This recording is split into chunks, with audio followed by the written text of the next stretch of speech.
Hello and welcome to another FutureForward Innovations for Youth Employment live online panel discussion.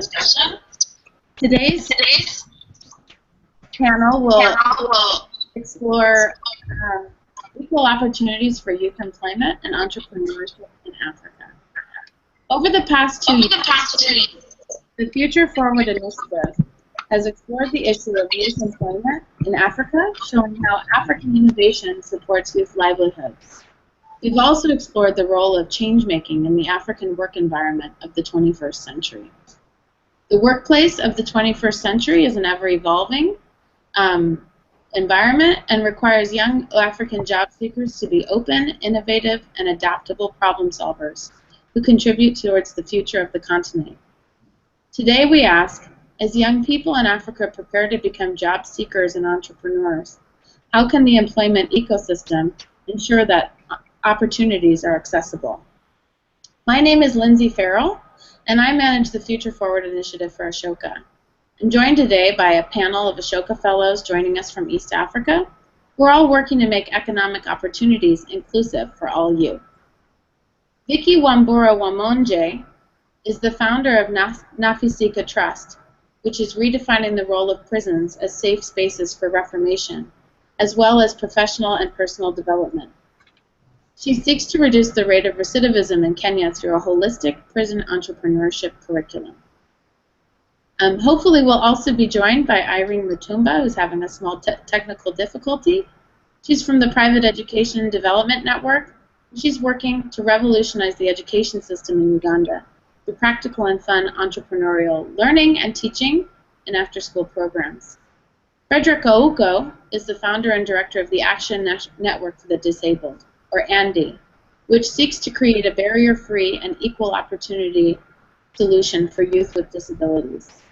He is creating a platform both inside and outside formal workplaces to remove fears and discrimination towards people with disabilities. We are also delighted to welcome Meredith Lee, Deputy Director of Youth Livelihoods at the MasterCard Foundation. Meredith has over 15 years of experience working with young people, most recently as the Director of Programs for Street Kids International. Welcome, everyone. Thank you. As in previous webinars, you can join the conversation on Twitter using the hashtag AfricaYouthFWD, or Africa Youth Forward. We love to hear your comments on questions that are being asked during the panel, and also please feel free to ask questions inside the Twitter chat. We'll try to weave them into the conversation. So to get started, I thought we would just go around the panel and ask a general question, kind of just at the big picture of what we think is happening. So generally, what challenges do each of you feel that young people in sub-Saharan Africa, and today we're really specifically looking at East Africa, face when it comes to equal access to jobs and entrepreneurship? Do you want to get us started, Fred?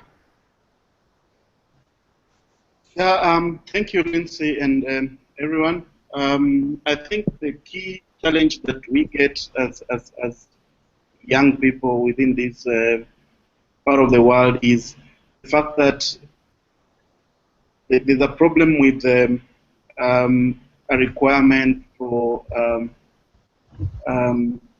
having a background or someone being asked of an experience before you do anything. So you find a lot of young people graduating, having ideas to start either businesses, but even if you go to a bank and with your idea you want to begin a particular business, and the things that are being asked, like collateral, you don't have them. So it becomes an impediment to what young people can do on their own, as in terms of getting jobs and for themselves. So really, that is key, and being considered as you're young, so you still need a bit of growing up, for example, and this depends with who are you approaching, say, for capital, or who are you approaching for employment, because they see you as someone who still has some time to go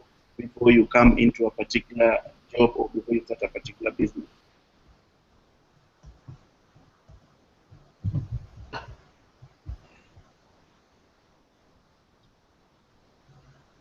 Lindsay, we can't hear you. Vicky, what would you like to add? Thank you. Yeah. So I would definitely agree with Fred. You know, and apart from experience, another thing that young people mostly get challenged with is, I think there's lack of entry-level jobs for many young people, you know, where they can actually get in and begin to work and grow in that and learn even on the job, and constantly asking for really high degrees, you know, and not considering that also, you know, if with a college or a diploma or even just a fast degree would be sufficient, and they can enter a job and then grow from there and even continue on with their education. For those who want to go into entrepreneurship, another challenge is access to capital, into funds.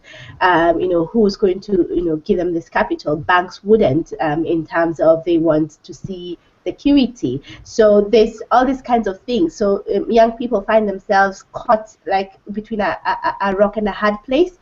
So they can't get the entry jobs and they cannot start their businesses, or they find it very difficult. So these are the challenges that they are facing. Yeah, mostly. Meredith, what are you seeing in the partners of the MasterCard Foundation, or in the work that you've done, about what equal access for young people looks like? Well, you know, one of the things that I think I would echo in terms of what Vicky and Fred have both mentioned, maybe just to add on that, is just the sheer the shortage of formal jobs that exist for young people. And so if we're talking, oftentimes the stats that we hear about are around 10% of the workforce in sort of across Africa. I mean, it's a very huge generalization, obviously, but approximately a fairly low percentage of jobs that are in the formal sector. So even if young people go through education, go through secondary education, even enter into some sort of post-secondary, the opportunities just don't exist. There just doesn't exist those opportunities. And so there's that compiled with sort of the skills mismatch with respect to what employers are looking for and what young people are being trained for, which I think reflects to some degree, you know, some of the work that Irene is trying to do around incorporating entrepreneurship in the curriculum, is to address that kind of gap, which you know, young people who are coming out of sort of a more rote learning environment. Those young people who may not have had opportunities to expand their own networks or expand their opportunities in terms of work experience, be they volunteer or some other things, they're just not equipped in the same way to tackle whatever opportunities do exist. And then finally, maybe what I would say is, you know, what this is resulting in, that we're seeing, and of course very interested to hear from Vicky and Fred on this, is that sources of income for young people are multiple. So they're looking for a number of different kinds of livelihoods to incomes to be able to meet their own needs and to contribute towards their households and their families. And that, you know, places extra burden, I think, on young people in that respect. Yeah, you know, following up on that, I think that's really important, and because we have Fred and Vicky here with us today, who are really trying to tackle an employment issue at the margins of society, or not really, but really with people that are sometimes or most of the time excluded from even being considered for employment, especially at that formal level. I'm wondering, you know, Fred, if you could talk about kind of what some of the barriers are for people with disabilities to enter formal employment, and what are the opportunities perhaps, or what kind of creativity have you seen around how they try to either enter into kind of a sometimes what we call a hustling economy, like really trying to entrepreneur their way into several different sources of income, the way that Meredith has said. Like, can you speak to the specific experience of some of the constituents that you work with? Yeah, if unemployment is an issue for young people across Africa, then it is double a problem to young people who have a disability, and majorly one, because just as it has been said, that there's a problem with the education system and how it captures what is needed in the market. Same can be said to persons with disability going into any regular education system, like for example, our education system in Kenya, which doesn't actually take care of the needs of an individual who have a disability, and yet they want an education. So we have someone who's going through what you call a normal education, yet they have disability needs that need to be taken care of, and they have the same exams, say, like, take for example, a blind person. So doing the same exams just as any student, graduating at the same time and then going to the same job market. Definitely, there's going to be a problem, and there is always has been a problem of entry. So people are saying perhaps you don't have the enough qualification to fit into this particular job, or don't feel we don't have the confidence to hire you because we have no idea of how we can work, say, with a blind person at our workspace. And secondly, the general issue of the infrastructural challenge. For example, if say an employee is on a third floor, for example, and there's someone on a wheelchair who's adequately qualified for a job, but they can't get that job because there isn't a lift to the building, and from that simple reason, they won't get a job. So majority of persons with disability are not being employed because there's this particular negative notion that perhaps it's expensive to hire them, to get them into the workspace, or we don't know how to work with them, or they will come to work late and require to leave early, which then means an employer will say, why should I then invest in someone who's going to not add to the bottom line of my company, which is actually not the truth. So so you're saying that the education system inadvertently or maybe overtly affects the way that people with disabilities are able to even get education, that there's not that sort of accessibility for them that meets their needs to ensure success. And then once they do get the education needed, now there's another uphill battle to try to get into formal employment. So can you speak to either your solution or the way that you're sort of approaching making this more accessible, but also maybe, is there an experience of one of your constituents that I think you could speak to what could be a solution? Yeah, so predominantly what prevents employers from hiring individuals with disability is that particular lack of knowledge around issues of disability. So what we are doing is to work with employers and build their confidence in terms of training and allowing them to understand what is disability, what can a person with disability do, and what do you need to do for them to feel the same as any other employee who's working across the table. And that actually is trying to open the doors, because now you will hear someone say, oh, I didn't know that I don't invest any amount for them to come and work. I thought it's hard to work with them, or maybe they will need to leave early or something like that. So once they begin to realize, you find asking you, can we have someone who we can try with, for example, in 6 months' time and see how it goes. And so that training allows them to change their perspective.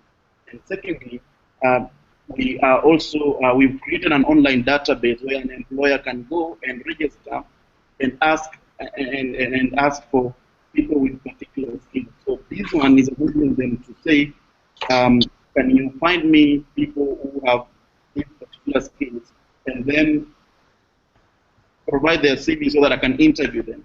So it's not us taking a person to the office, but they choose from the CV they've asked for, and then they can interview them on their own, and then ask for assistance where they think we can help them so that they feel confident to hire this particular individual. And that is now helping, because initially it used to be that we can't find them. So now we said, let us have a solution to this. Let's make an online database whereby a person with disability with different types of qualifications can be found there. So the other aspect is, how do we use technology to provide an avenue whereby persons with disability can still do things like digital jobs. So this is the next level that we are taking this, apart from just finding them, send them to other companies, but how can we as an organization work about allowing them to work from either even homes or spaces that are accessible for them to do digital jobs. Mm. Yeah, so you're finding that technology is a way to give them the visibility and maybe even do some of that shifting of the mindset around the abilities of people with disabilities, differently abled. Vicki, you know, I know that the people that you work with, you know, are also facing a marginal position within society. I wonder if you can speak a little bit to your experience with Nafisika Trust, and you know, kind of doing what Fred did. Tell us a little bit of the barriers that your solutions are overcoming. Okay. Yes. So basically, you know, people with a criminal history also get excluded just as much as or like people living with disabilities would. And generally in society, people exclude a group when they think you know, this group is not able to perform activities like others would, so they kind of have this blanket judgment over them and decide, you know, maybe they couldn't deliver this service or activity like other people would.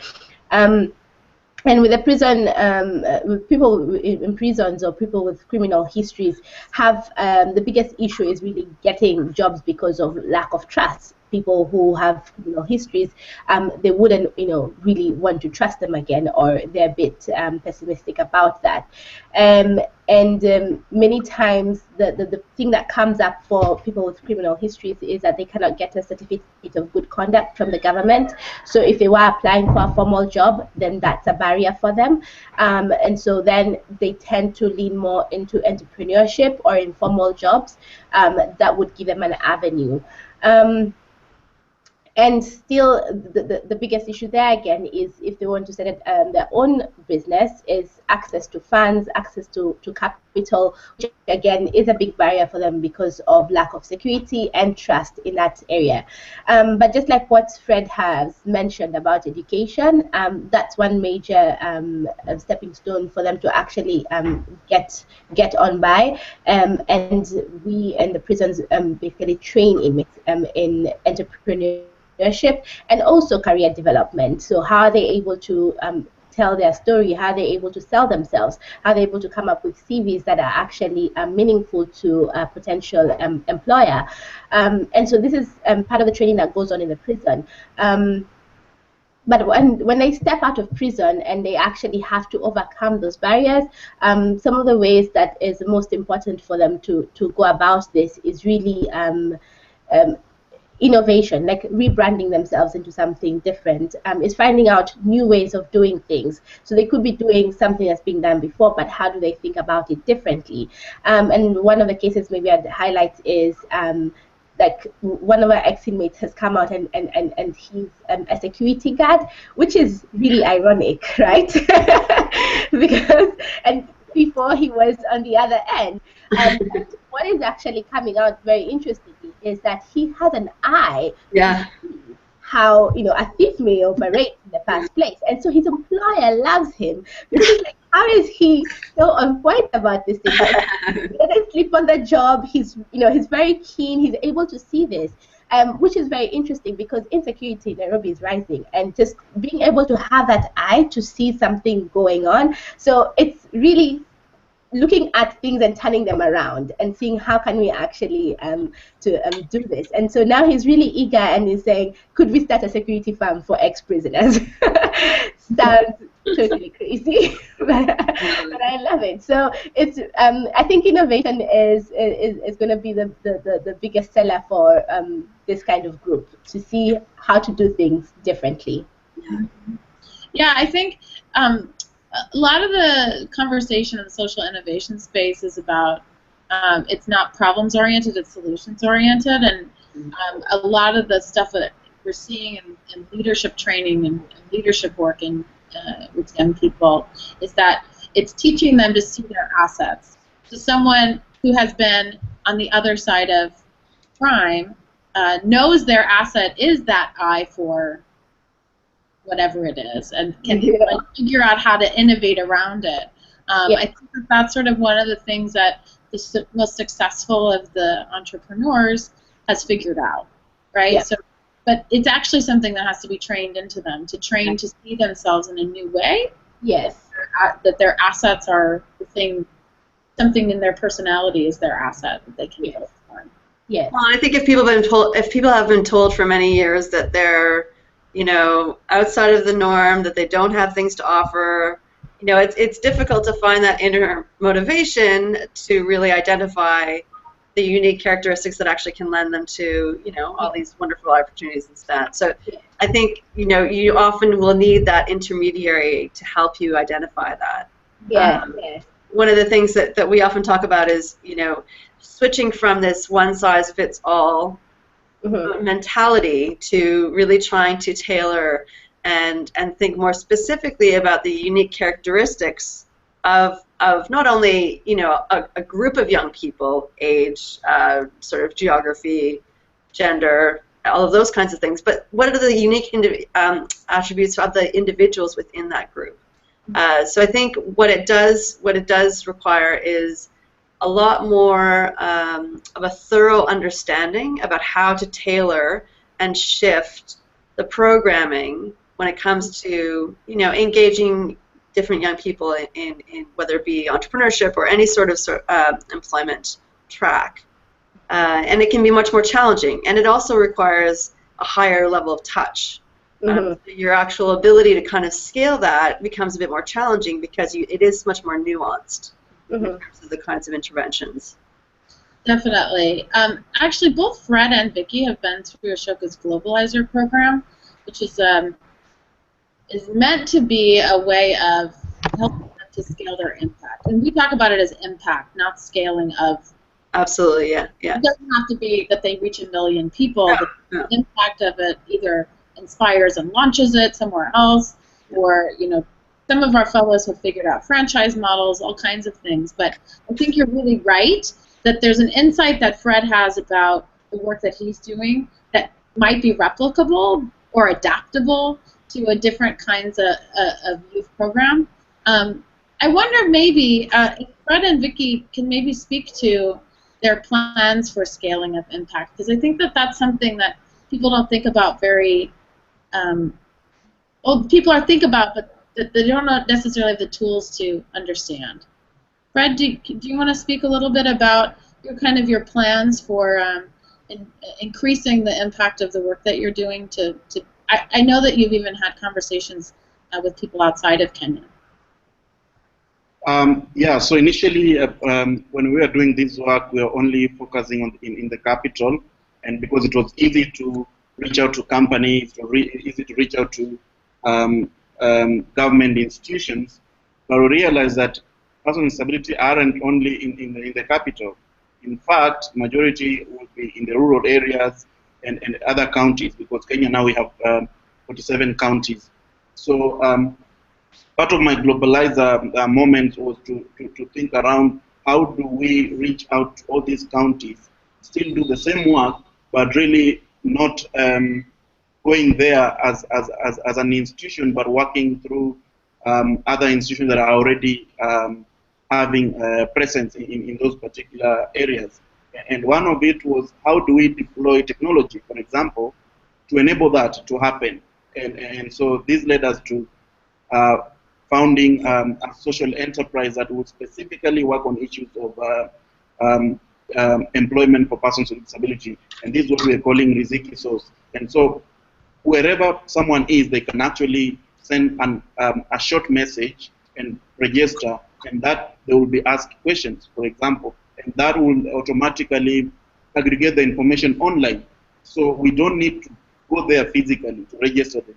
So we actually know that there's someone in Kisumu or Nairobi or Mombasa that is looking for this kind of a job, and this is the qualification they have, and they've sent their CV to us. And then we also see that employers can actually register from there. on our portal, and still now we can arrange meetings for this particular county. So if it's Nairobi, you assemble all those people who are looking for jobs in Nairobi, because now you have their details online. It's a matter of just deploying an SMS system to them and then inviting them, saying, can we meet on a certain date so that we can discuss your issues, so that, because here you're also looking at how do you meet them so that you can actually vote for them. Because when you're working with employers, they need to see that you are sending credible people as well.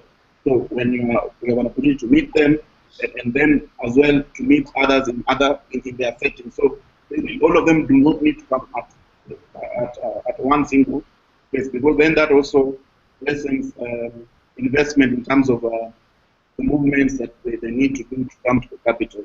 And that is now picking up, because the partnerships now, we are looking for partnerships within those individual counties. So if you are in Nairobi, we'll be looking for partnerships in Nairobi. If you are in Kisumu, we are definitely going to be looking at employers who are there. So that's a kind of a model we think will enable us to reach many people, as opposed if we wanted all of them to come to Nairobi. Yeah, technology is kind of democratizing access to non-urban or outside of capital. It's very true that programming tends to be centered or centralized in certain places. So that's interesting that you're kind of thinking outside of how do we make sure that there's young people in places where they really are disadvantaged, that we can give them access.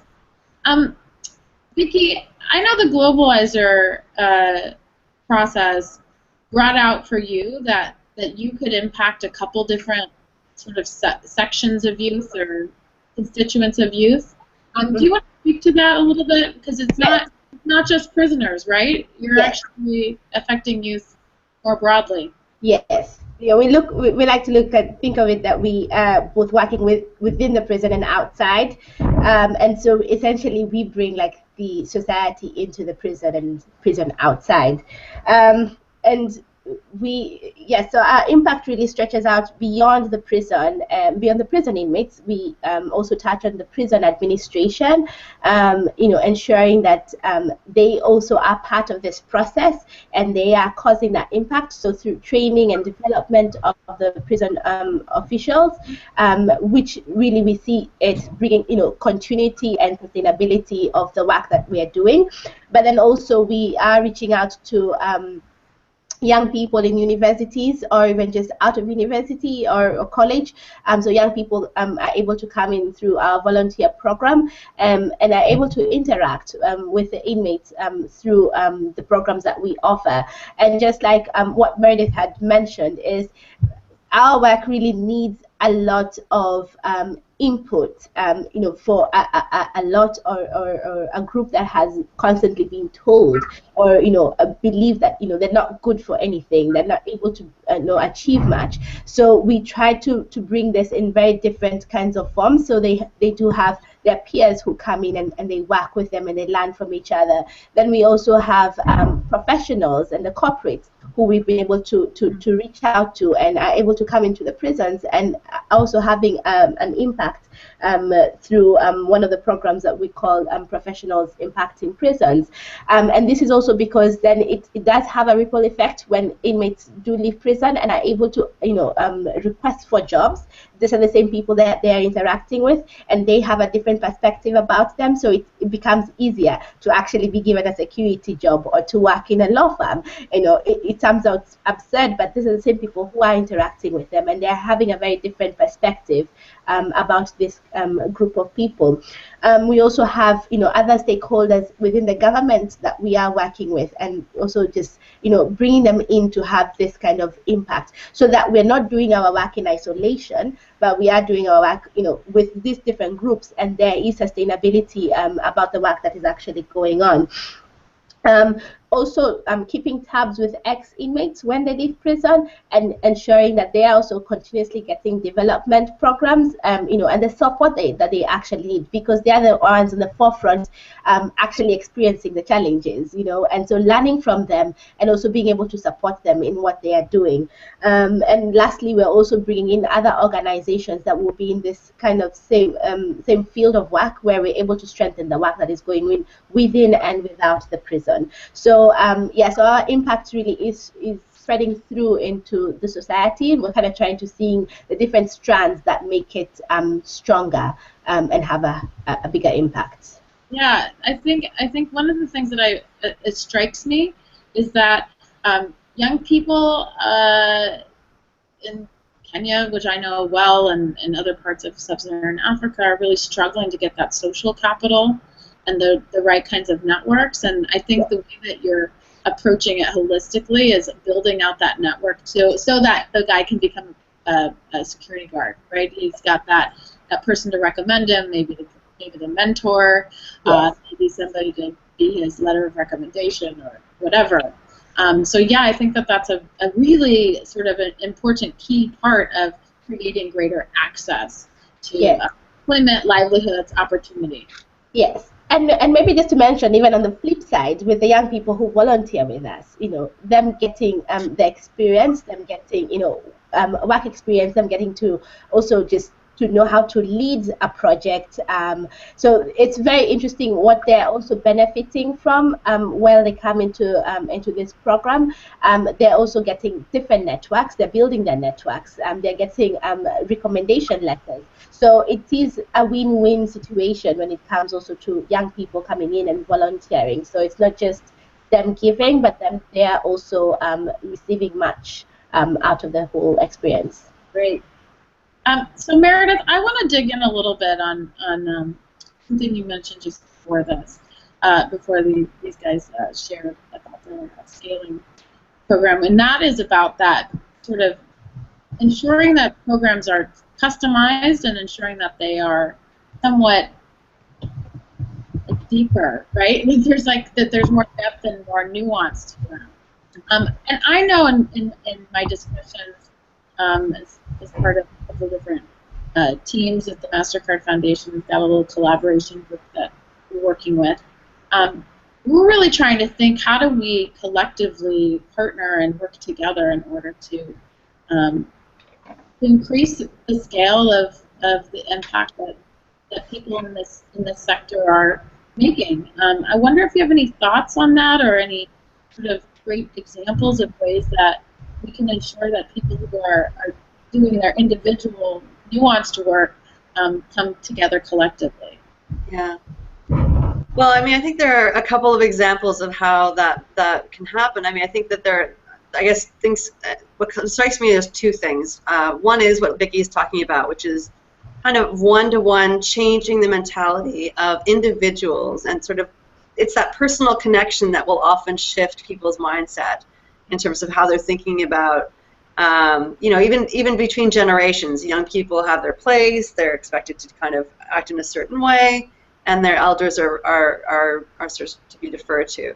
So whether it be that, or whether it be certain perceptions about certain segments of the society, whether it be, I mean, it could be around people who have been in prison, it could be people who have different abilities, it could be young women, it could be, I mean, you could sort of like certain ethnic groups. You can really sort of take this apart as many times in different ways as you like, but oftentimes that personal connection will start to bridge some of those barriers, and the commonalities will emerge, and people will see each other's strengths, and that will start to kind of change their own mindset. So, in that kind of way, I think that there's only good things that can come of that.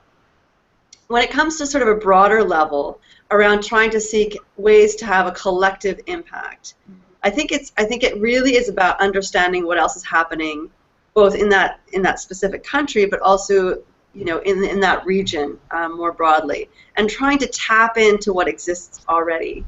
I think that oftentimes, you know, there's a sense of, you know, we often will challenge our partners to identify, you know, who else is working in this space? What is it that's unique that you're bringing to this space? Do you need to reinvent that thing that's been done 2 or 3 times already? Can you adapt instead? And there's a bit of, I think that, from my experience working in small NGOs, my experience was there's a sense of proprietary around certain types of, tools and types of strategies when it comes to working through these issues. And there's often a desire to kind of make sure that there's an attribution there. There's a sense of ownership. And that can often impede people's ability to really maximize all of the various different skill sets that are required for ultimate change. So I think that things like, oftentimes, there'll be many times in different communities or countries there will be national groups that are focusing on a specific issue. Certainly now, increasingly around the awareness when it comes to the sheer population size of young people across sub-Saharan Africa it's demanding and requiring many more working groups trying to figure out this issue. And really trying to use those not only as a forum for information exchange, but for really trying to build on each other's efforts. And I think when you get that kind of critical mass coming together, not only are your programs enhanced and improved because there are connections that are being made between different organizations. In Kenya, for example, I can think of a couple of partners of ours that are starting to work together. Samasource, which is a digital work portal that works with young people, together with CAP Foundation, and CAP Foundation is looking at really connecting young people with employers, formal employers in hospitality and retail, and around some of the construction trades, and trying to connect them with employers, and trying to marry those two sort of desires around digital literacy and enhancing with access to employment. When we can try and identify what those possible synergies are, that's where we get the larger impact, and it becomes ultimately a sort of greater than the sum of its parts, if you will. It's such a puzzle to try to unlock because of this competition, this I invented it first, or this need to kind of keep reinventing to be the innovator. We need to have those people innovating. For sure. Yeah. But just like entrepreneurs, right? I mean, entrepreneurs often, if someone's an entrepreneur in true spirit, they'll come up with one thing, but they have that innate ability to also think of other ideas. Yeah. So if that first idea gets adopted by others and gets sort of blown out, then there'll be something else that person is able to identify. And I think that's, being able to recognize that, attribution or taking up of your ideas is actually a really good thing. It's that that expression, right? Imitation is the highest form of flattery, and so that notion of kind of, if someone's actually trying to copy your idea or take it further, that's only can be a positive thing. And again, I think when it comes to reaching impact at a national level on the policy front, or when it comes to impacting where donor funding is going, that collective voice is going to be much more strong than individually. I wonder if you have questions for each other. I don't want to be the only one holding the conversation. Meredith, do you have any questions for Fred or Vicky? Sure, lots. I mean, I'm okay. My IT guy was just checking to see if we're okay. Okay. No, I mean, I'd be curious to hear how Fred, you have tried to connect. I mean, employers. You talked a little bit about employers. I'm also wondering how some of this work has influenced the communities in which you're working. Are you seeing that young people who are able to find work opportunities, is that impacting their lives in a broader way within their families or within their communities? Yeah, absolutely. Because one is able to stand up and take care of their own personal needs, so they see as themselves as contributors to national development.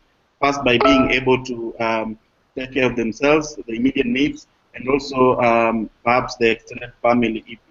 If it happens that perhaps they are one of those who are maybe first kids in their families, because it also comes with a responsibility. So when one is able to get work or a job that is paying, and they're able to take care of their needs, they feel as if, and this is a moment that they think they're overcoming disability, because I can do anything on my own, I can pay for my own bill, and that really improves their kind of confidence and in terms of participating within the society. Yeah, I'm sure that they're also modeling this for others. I wonder if you have a mentorship component for, you know, do you have young people that are going to schools or to influence other young people with disabilities? How does that work?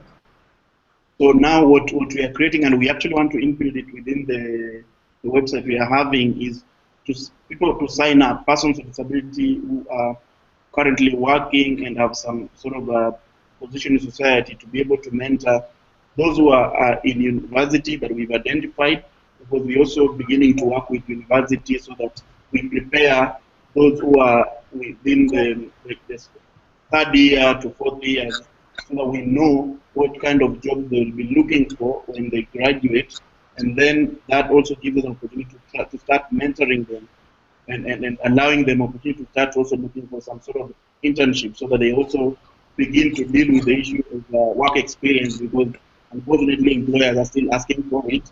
So that way, and organizing their lives when they're still living in university, so that they associate themselves with particular activities, including within the university and outside the university, so that the way Iggy was saying, which is very good, if you are able to show in your CV that you have participated in community projects, counts your work experience, and then you might have a head start from anybody else who hasn't done that, for example. Yeah.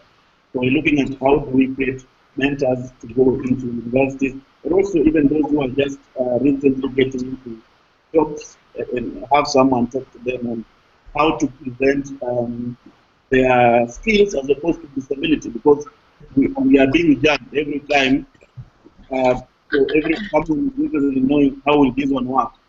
Perhaps it's their friend who lost their job to them, so they want to really show that you cannot work because you have a disability, so that you can be gotten rid of and they are trying to be employed. So someone has to be told work politics as well, so that they go there knowing it is their skills that present them another disability.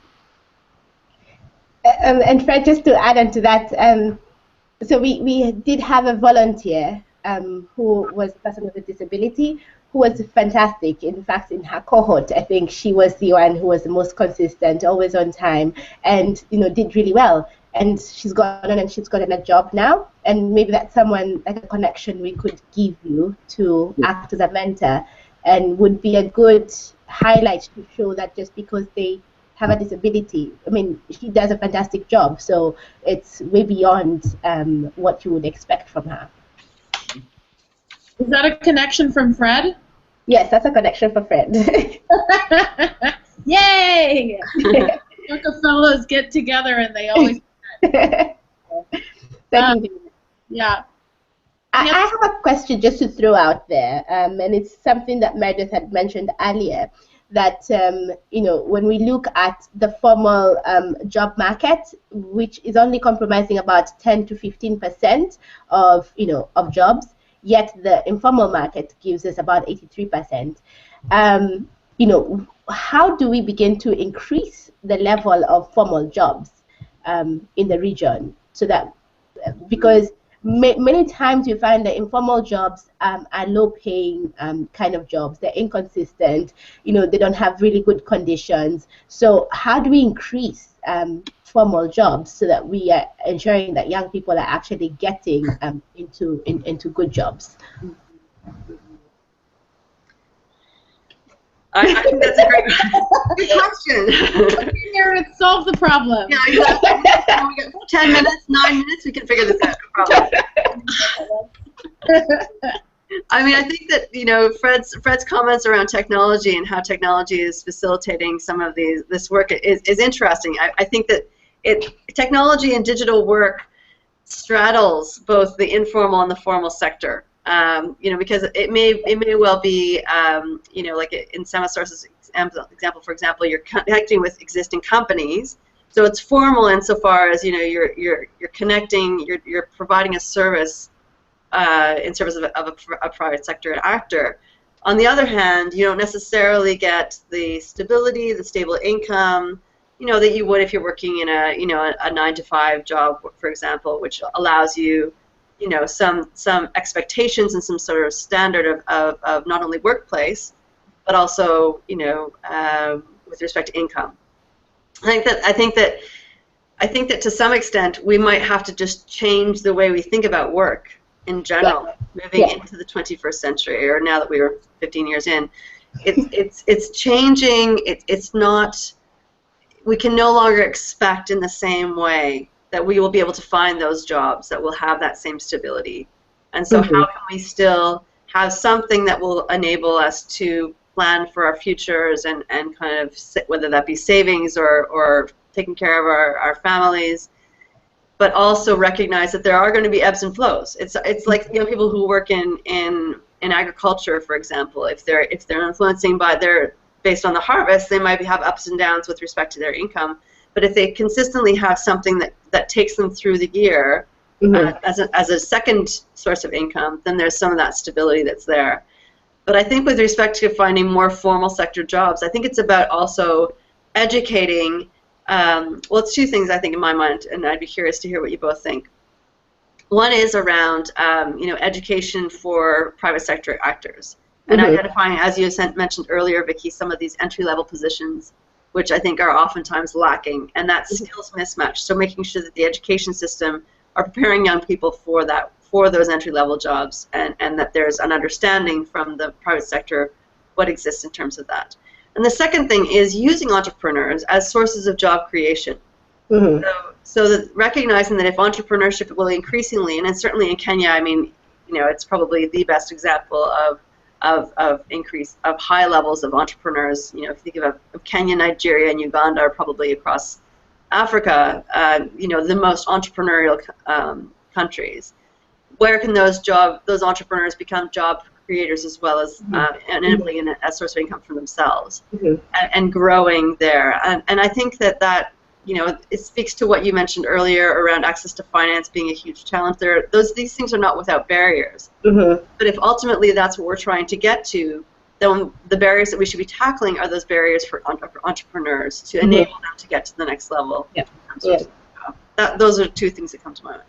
I just really quickly, I think some of my favorite little entrepreneurial businesses are the ones that they finally realize that what they've been doing all along is work, right? So it'll be like people that recycle in informal settlements. They've always sold scrap metal, or they've always cleaned toilets or something. And then, but if you ask them if they work, they say, no, I don't have a job. My favorite entrepreneurs are the ones that figure out how to turn it into a job. They put on a uniform, they register a business, They realize that all of a sudden that what they're doing is meaningful and has purpose, and that they're providing a service, and that it can be monetized, and it can be something they recognize as real. And I think that definition of work is just so narrow, and what people can consider as work is so narrow. And everybody who's working on youth employment needs to be saying, look for your opportunities, find them. Marlon Parker in South Africa tells people that they're problem experts. You're an expert. You know how to fix the problem. Turn it into a job. I think that there's a big debate now in Kenya whereby they just recently released an economic survey for 2015, I think, and most of the jobs that were created last year were from informal sector. And because it contributed the biggest percentage. But then the argument has been, why aren't we formalizing the informal sector? Two things, actually. One, the reason is people are fearing to formalize the informal sector because there's going to be high taxation and everything, so you're going to be chased around. So you'd rather work it that way and make money other than saying, these are a 9-to-5 job that I'm involved in, because again, the Kenya Revenue Authority will be chasing you, the one this, the one that, and you don't see the return on the taxes they're taking from you. So it's the reason people aren't formalizing. There's a benefit to being informal. too. Yeah. The same. So we have 3 minutes left. Does anyone have a final question?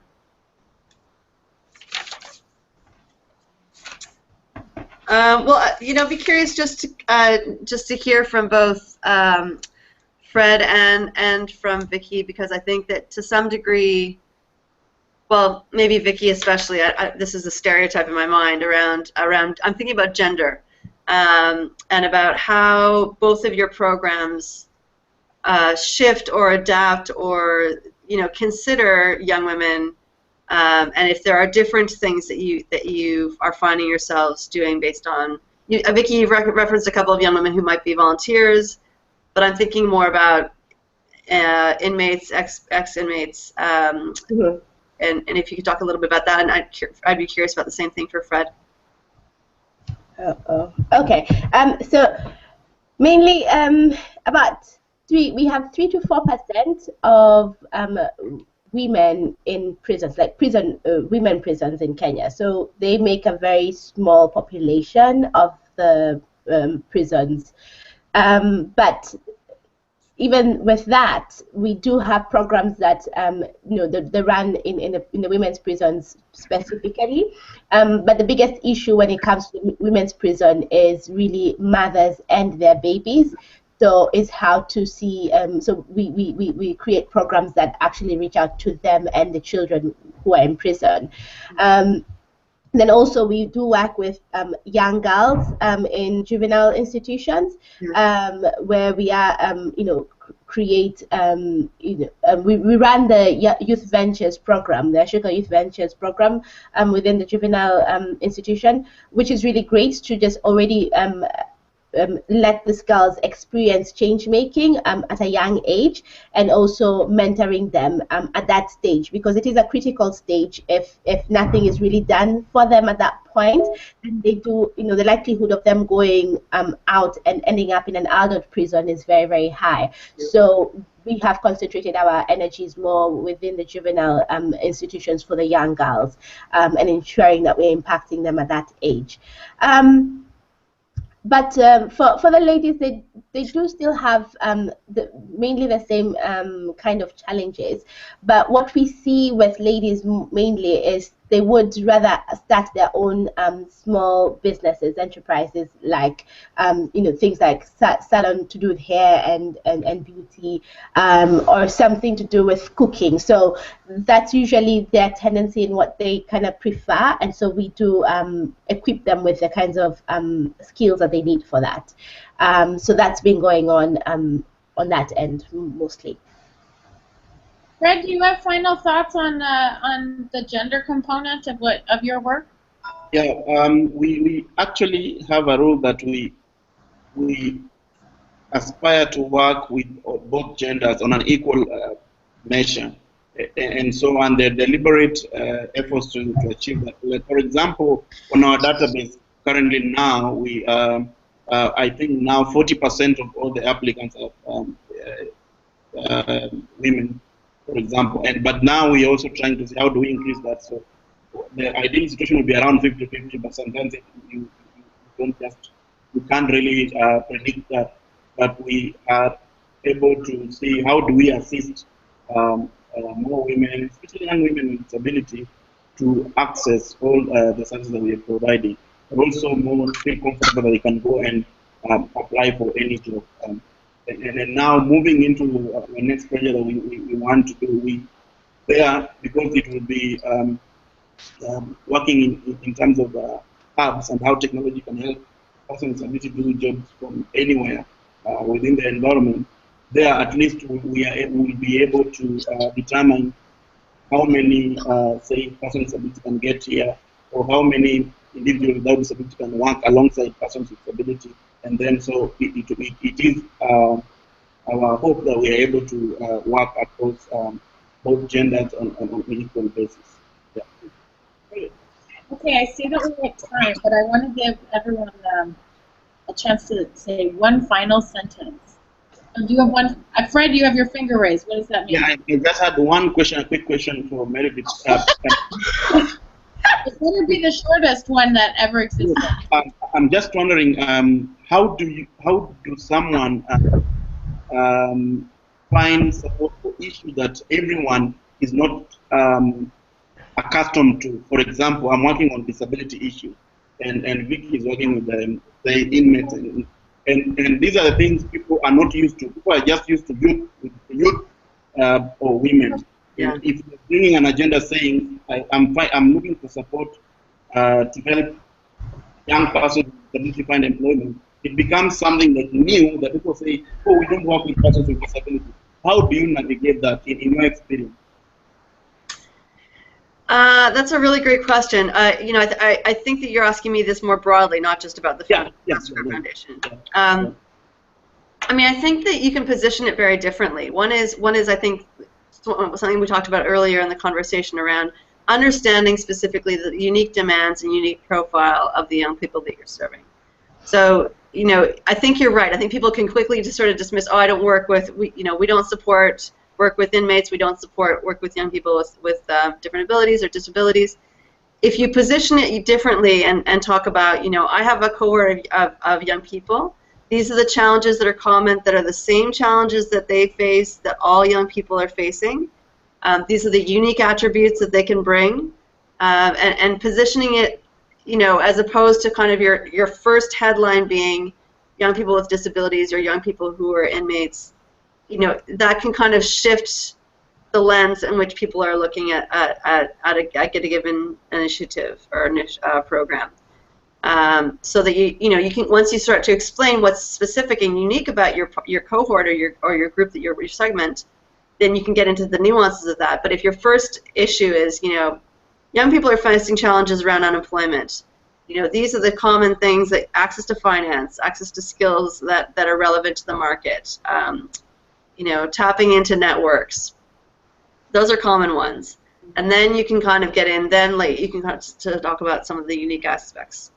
That would be my only suggestion, I think, in terms of trying to overcome that immediate instinct of, you know, lots of requests, this is how we kind of, you know, prioritize or choose which ones we would like to look at.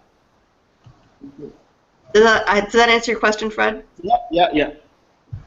Yeah, it's redefining your work to be more than just the constituent. That's what I'm hearing. Okay, so we're a little bit over. Sorry, everyone. But I want to give everyone a final say. Maybe advice to the youth, or having unequal, or feeling like they're having unequal access or opportunity. Just a final statement from each of you. Vicky, do you want to start? It can be very yeah. I think my final thought is, you know, many young people may think or wonder where to start from. You know, how do I get a job? Where do I start from? After this whole conversation, what I would suggest is start by volunteering. Volunteer for an organization or shadow somebody, just to get some experience, for your eyes to get opened about the workplace, to get some practical skills.